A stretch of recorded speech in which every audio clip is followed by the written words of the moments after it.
asalaamaaleykum maa ngi tudd Khadija Fall maa créé Ebony Outfit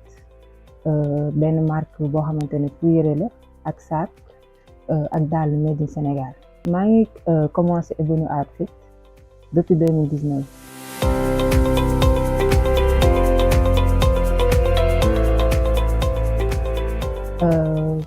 Ebony bi ma koy commencé mën naa ne que ni j'étais partie de 0 francs. dama demoon ci benn tailleur boo xamante ne moom ma doon defaral ay yére léegi bi ma doon defaral yére yi saa yi ma ko daan sol ñëpp dañu doon apprécier léegi après si laa ko wax ni ko non est-ce que du ma jox ci tenue yi muy defar yu disponible yi ma présenté ko sama ay xarit comme que dañ ko bëggoon léegi si la ma jox 10 pièces pièce bu nekk 1500 mu ne ma da nga koy jaayee 3000 léegi si laa dem nag joxe ko sama xarit yi jënd ko donc mën naa ne daf ma joxoon. daf ma lebaloon ma jaay su ma jaayee bu ma jeexalee ma jox ko li mu moom man ma jël sama bénéfice. léegi bénéfice boobu bi ma ko amee après c'est là ko ne nag léegi damay defar samay propre modèle proposer ko samay clients xam nga moom avant au début moom moo doon proposer léegi nag mu jënd samay tissu defar am yoo xamante ne nii clients yi dañ doon personnaliser commande seen commande ngay gis ko doon wax naan bëgg naa modèle bii mais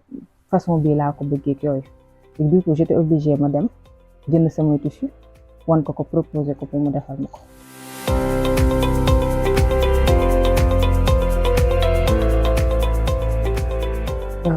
Commande yi mën naa ne daal jigéen ñoo ci gën a ëpp te pourtant samay début je peux dire que ni góor ñi laa doon gën a jaay mais boobu noonu ay ensemble la woon ensemble yu jóge Turquie mais après je me disais que ni man sama passion mooy valoriser made in Sénégal. donc du coup dama ko arrêté woon léegi si laa commencé doon defar nag ay robe ay top yoo xamante ne ni c'est du made in Sénégal d'habitude nit ñi si prêt-à-porter lañ ko doon jëndee ak yooyu.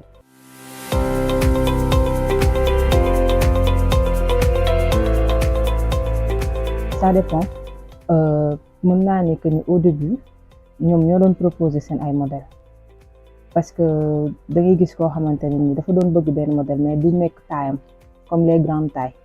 donc ils étaient obligés ñu proposer ma ne ma modèle bi laa bëgg mais nii laa ko bëggee ko defee man ma defaral leen ko la plupart ay modèles personnalisés laay def même ak dàll yi aussi ak saag yi.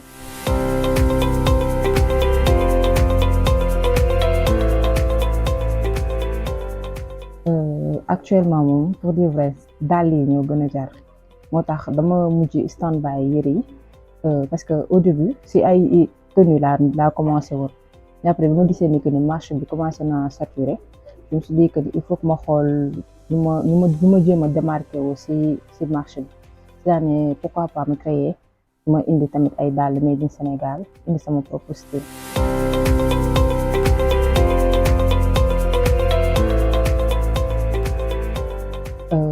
Par rapport ak yeneen ñi mooy que ni pour dàll yi da ngay gis koo xamante ne par exemple mën na gis dàll bi benn marque à l'étranger mais soit talon bi dafay gudd pour moom et du coup dañuy am problème pour am cordonnier bu leen defaral seen ay dàll ak finition bi ak talon bi ni muy confortable et du coup man dama ñëw ma proposer leen ni que ni mën ngeen indi seen ay propre modèle man ma defaral leen ko ak ni ngeen ko bëggee c'est-à-dire da ngay gis koo xamante ne ni grande taille la léegi du coup pour mu am pointure am ci marché bi dafay compliqué léegi day ñëw proposer ma modèle am ma defaral ko c'est-à-dire que c'est sur mesure quoi. léegi dañuy dem ci atelier bi comme ça ñu xool liggéey bi nan lay demee ak yooyu.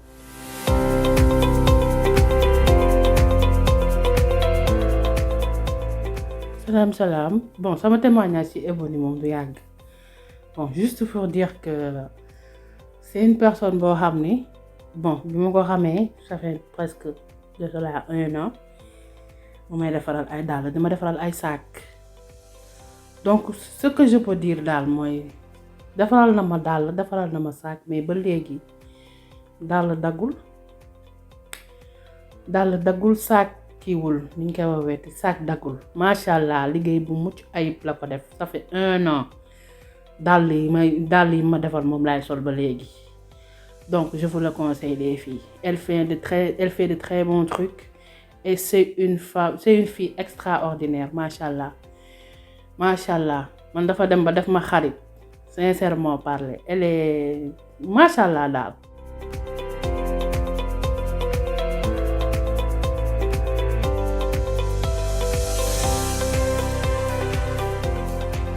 waaw salaamaaleykum maa ngi tudd Mamadou Nangane Sylla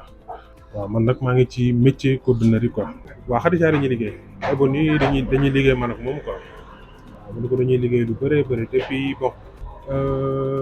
bientôt mën naa wax ni est-ce que nekkul 2 ans ci ginnaaw wala bokk lu ko jege bokk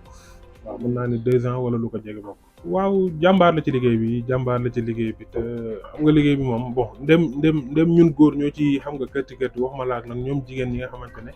aussi tamit xam nga ñi ngi ciy dugg aussi tamit di suux bu baax a baax waaw te wax dëgg yàlla moom it jàmbaar la ci yëfi waaw parce que liggéey bi moom bon comme ñun rek suñu place lañ nekk di liggéey mais ñoom aussi tamit xam nga des fois ruq-ruqaat yëpp bon ñoom ñoo koy xam pour mën a waaw parce que ñun dañuy toog suñu atelier du liggéey rek mais ñoom aussi tamit ñoo dugg ci ruq-ruqaat yi jël suñu liggéey di ko yóbbu foo xamante ne au moins ñun aussi tamit mën nañ faa bañ a àgg mais au moins ñoom ñu ngi fay àgg moo tax côté boobu xam nga jàmbaar la ci nag bu baax a baax parce que ñun suñu mënul àgg rek ñoom ñoo fay àgg. waaw neex na liggéeyal parce que liggéey moom liñ naan ouvrier ku ko may temps rek waaw di nga mën a liggéey ak moom quoi waaw ñun nag dafa am lu ñuy norme yoo xamante ne maa ngi moom noonu la ñuy liggéey su ma indilee commande am na temps bu ndaw boo xamante ne moom lay durer aussi tamit mu respecté ko ñu tënk ko ci client bi aussi tamit après livraison doogu ñëw nga xamante ne du am benn kii daal. man damay am sama design bopp moom mu am design boppam client bi aussi tamit dafa am design boppam waaw léegi nag liggéey bi dafa ubbeeku ba nga xamante ne des fois kenn ku ne ak li ngay bëgg mais moom it des fois lu bëri day ñëw indi design boppam léegi nag design boppam boobu noonu moom dong moom moo koy am moom laa koy produire après moom mu dem léegi nag des fois client bi aussi tamit mën na ko proposer design boppam mu ñëw wan ma ko ñu jéem a xool lu ñu koy xam nga décortiquer pour dàll bi génn nga jël ko jox ko client bi waaw ay partie la rek yoo xamante ne kenn ku nekk daf ciy am wàll man dama yor samay design bopp moom mu yor design am client bi aussi tamit day am bëgg-bëgg boppam léegi nag mën na dem gisee feneen ne ko lii laa bëgg bu ñëwee aussi tamit dañ koy produire rek jox ko mu dem yóbbul client bi.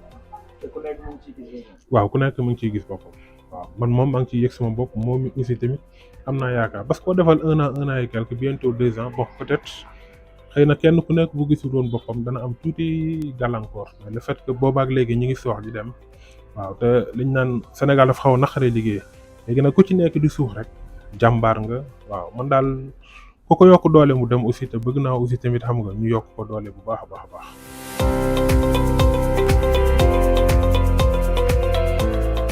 non atelier bi ñaar la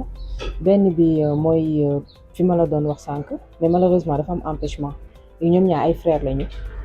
Booli ak Nangaan moom mooy rakkam du coup comme que tey kooku dafa occupé moo tax ñu ñëw fii léegi kooku noonu moom laa doon liggéeyal je pense que war na def 4 ans léegi nag commande yi nu mu bëree mu ne léegi kon damay partager liggéey bi ak sama frère léegi moom na la gérer lépp loo xamante ne moom mooy carax sandal plate man ma gérer talon yi léegi du coup Booli moom mooy gérer talon yi Nangaan moom mooy gérer carax yi pour si délai bi damay jox cordonnier yi dama leen di jox délai 1 semaine léegi damay jox client bi délai 10 jours à 20 jours ça dépend du nombre de commandes comme par exemple su ma joxee cordonnier bi délai 1 semaine parfois il se peut que mu am empêchement mu paree dàll bi comme ça ma ko jox ko dàll bi lundi mu paree dàll bi mercredi prochain et du coup su ma nee que bi cliente bi 10 jours léegi si 10 jours yooyu noonu il se peut que mu jot si dàll bi 1 semaine du egg sax 10 jours yi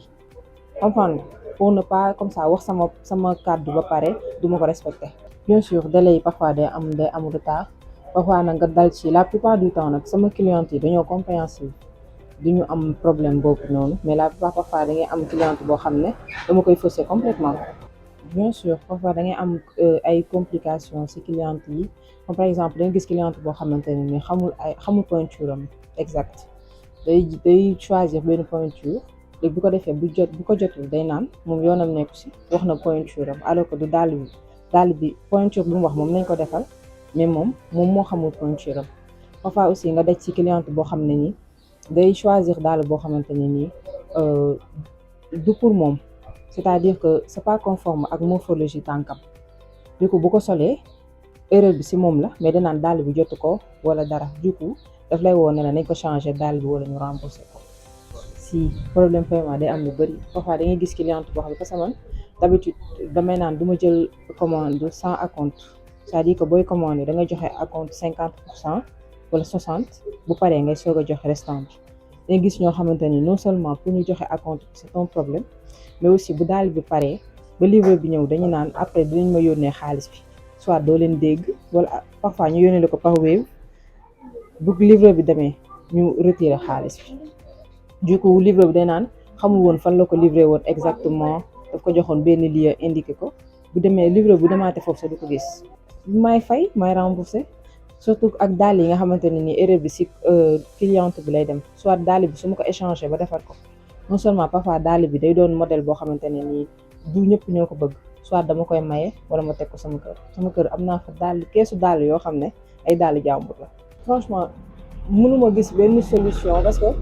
mënoo am na yenn directive yoo xam ne boo ko demee ba teg ko établi ko da ngay gaañ ñëpp et man mën naa ne que ni pour être honnête dama am ay clientes yoo xamante ne nii dañ ma jàppale dem naa ba mujj gis ay famille lañu du coup dafa am ni ñu ma comprendre noonu laa leen di jéem a comprendre am na yenn mesures yoo xam ne su ma ko jëlee damay gaañ ñëpp donc du coup damay obligé ma xool nu may gérer ak ñoom maanaam muy acompte bi ku ñëw ku commandé wul boo joxul acompte bi sa commande bi kenn du ko valider te aussi damay préciser si sa pointure par exemple bu ma nee 39 lay sol damay naan est-ce que mooy sa pointure normale est-ce que sa tànk dafa sew mooy pied fin wala est-ce que sa tànk dafa yaatu mooy pied large comme ça bu ma ko gën a préciser préfet ma defaral la daal yi nga xam ne boo ko jotee doo si gis benn sikkisaat ñu ngi sant yàlla daal non en tout cas ça va ñu ngi sant yàlla franchement ñu ngi sant yàlla avant amoon nañu woon problème di participer si ay par exemple ay exposition parce que fay bi dafa doon cher mais léegi macha allah ñu ngi participer si ay exposition ñu ngi def ay shooting avant amuñu woon dañoo amoon problème di def shooting ndax amuñu woon moyen pour fay égérie wala photographe léegi dañuy fay ay égérie di def ay photographe donc ça veut dire que ñu ngi si avancé bu baax a baax a baax. alors Ebony Outfit nag c'est une boutique en ligne boo xamante ne ni day yëngu si lépp loo xamante ne made in Sénégal la sac ak tàll numéro téléphone bi di 77 840 29 74 nous sommes aussi sur Instagram Snapchat ak TikTok c'est même nom bi Ebony Outfit merci.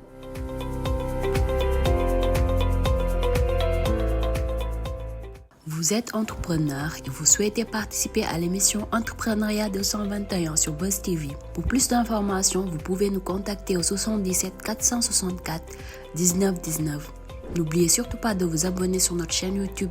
Buzz TV SN et d'activer la cloche de notification.